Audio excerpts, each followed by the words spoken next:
Ang ganito pong mga aktibidad na outreach program ng TV Crew Riders Association at ng Motorcycle Liberal Participants Association ng ating mga motorista. Siyempre, hindi lamang dito sa Pilipinas, kundi maging sa buong mundo. Kaya tamang-tama po sa mga pagkakataon ito dahil magkakaroon po tayo ng isang matibay na tie-up sa layunin po natin yan sa kataguhan po ng International Police at siyempre sa pamumuno po ni Lieutenant General John De Castro. Magandang umaga din po.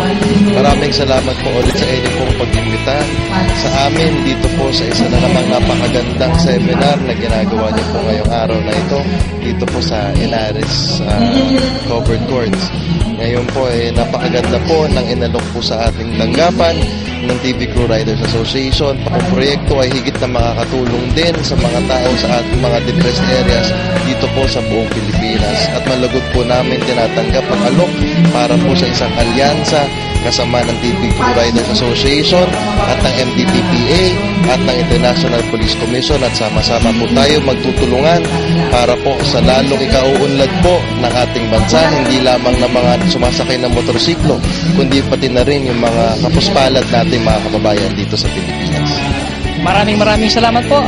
Iyan po si Lieutenant General John De Castro ng International Police Commission.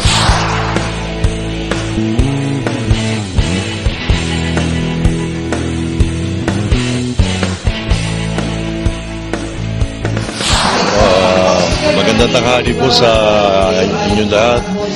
Ako po ay narito upang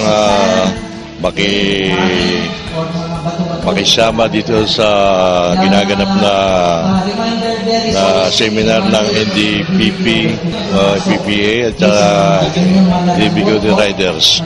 At ito po isang napakalaking bagay sa mga riders kung paano nila gagampanan ang pagdadala ng motor. At sana po sa mga susunod na araw ay magkaroon din kayo ng mga ganitong mga activities sa mga barangay na napakalaking bagay sa mga panahong ito dahil dumarami ang mga sasakyan ay mga motorsiklo. Yan lang po at maraming salamat po. Magandang hapon sa inyo lahat dyan, mga kako-riders. No? Nandito po kami sa activity na ito na para suportahan yung layunin na mapangalagaan at maituro sa mga riders po natin na tumatakbo sa public road kung ano po ang ibig sabihin po ng safety riding. At sa pamamaraan pong ito ay pagbigay kami ng mga paalala at ng mga safety riding tips sa kanila upang maiwasan ang isang aksidente sa kalsada o mag-cause man sila ng aksidente sa kapwa motorista sa publiko. No? Sa ganitong gawain ay napabilang po ang Honda at ang NDPPA para po mapalago natin ang safety consciousness ng public motorists outside the road at saka mapalago natin ang media na matulungan tayo na ipahatid sa kanila na ang programang ito ay napaka-benepisyo sa lahat ng mga riders at saka gustong magsakay ng motorsiklo sa darating pang mga panahon. At nagpapasalamat ako na kabilang kami sa grupong ito at papagpatuloy namin ang ganitong adhikain para sa kapakanan ng lahat ng riders nationwide. I'm Mr. Ronaldo Magay from Balugtondo, Manila.